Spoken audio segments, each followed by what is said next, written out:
for your group to to win that special teams battle through a period like that, just how huge that was. Yeah, it's big. It's really big in the playoffs. Special teams can win you games, and yeah, obviously we rely on that partly, but we're also working for power play opportunities, right? We're a hard team to defend, and when we do get the chance, we'll try and capitalize. Connor, what was very present for your team tonight that maybe you were missing in Game 1? Like, what quality showed up? Yeah, I just thought we played a lot faster. I thought we were more connected. I thought we were a little bit more aggressive. All the things that we've been building towards. Yeah. Connor, just over here. You obviously, as a team, showed a lot of team toughness tonight. How much do you view the power play and the success that you guys have on it as part of that team toughness? Certainly. If they want to run around and play that type of game, then we'll play on the power play all night if that's what they want. So at the end of the day, we're not going to sit back and take it though either. I thought we did a good job of a good mix of standing in there and sticking up for one another and also kind of staying disciplined like we always talk about. And Leon, the power play was obviously very good in the regular season, even before Evan Bouchard took it over. But how has it changed with Evan Bouchard kind of at the helm back there? Yeah, he's brings another look. Tice was amazing at it. He was really good back there, and we loved having him. But I think Bouch maybe is a bit more of a shooter. He obviously has an absolute bomb. Not that Tice didn't, but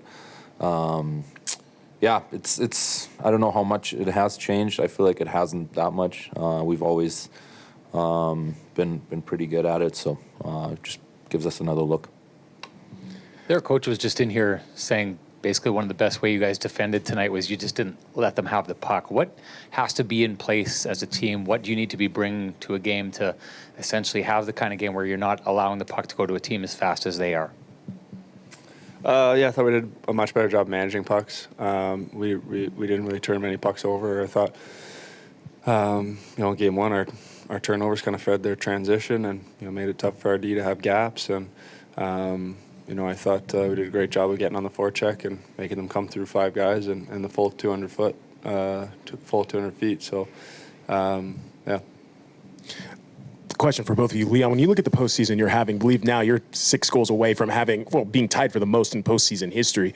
How do you describe what you're doing? And Connor, when you see what he's doing, how do you describe it? Yeah, we're used to seeing you do this stuff, both of you really, but do you ever both have these moments where you go damn, this is really life, or are you just used to it now? Just get ready for the next one. I think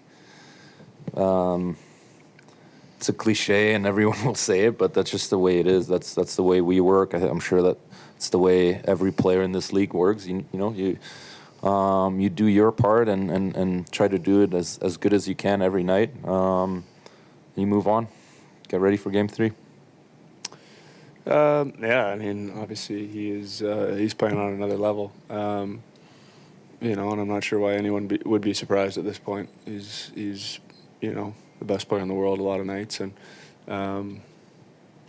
he's showing that on a regular basis. And like he talked about, we're here for a lot more than just scoring goals and putting up points. That's not what it's about at all. It's not what we're doing here. So we're just part of the piece, and that's all.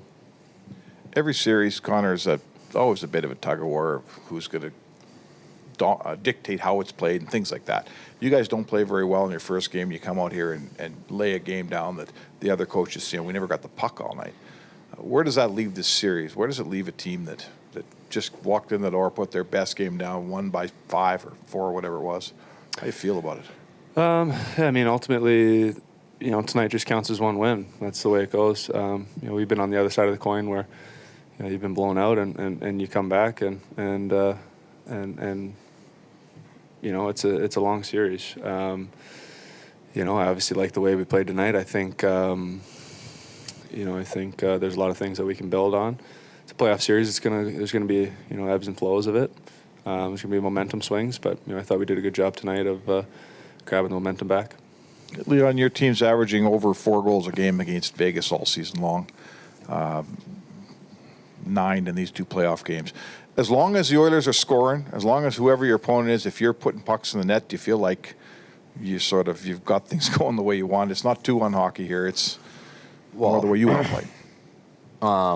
I think again that we can play any type of game that that a team throws at us, but we obviously don't want to rely on having to score 4 or 5 goals every single night. That's not how we go into games. We go into games with a mindset of defending first, and our skill set eventually will take over. And I think if we stick to that, some nights it works better than others, but if we stick to that, I like our chances. Connor, are you at a point now where the confidence in this team is so high that when you say you're going to do something as a team, you can do it? Like, teams always say, oh, we need to have a better game in game 2. But it seems now that this team believes it every time that happens. We got great belief in our room. A lot of teams do at this point in the season. There's only 8 teams left, so I would say every group feels pretty good about where they're at. With that being said,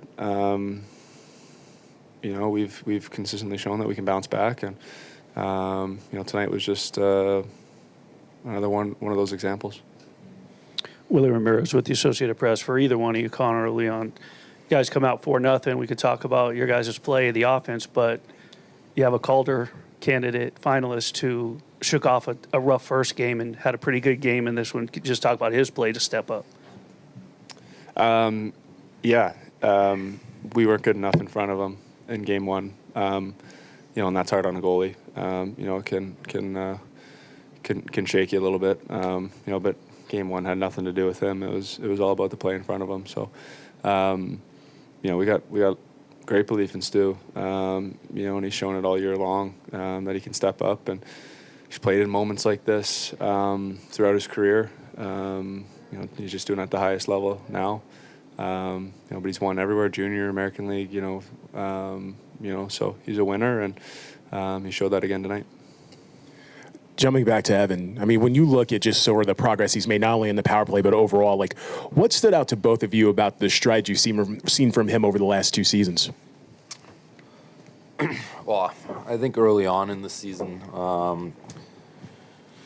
maybe he didn't have the stability that he needed.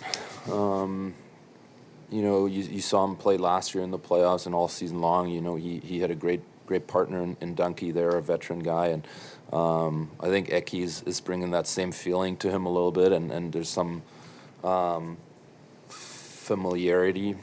Jesus, it's hard to say. You can see what he's doing. There's confidence. He's playing his minutes, and the talent's always been there. You know that with him. So very lucky to have him.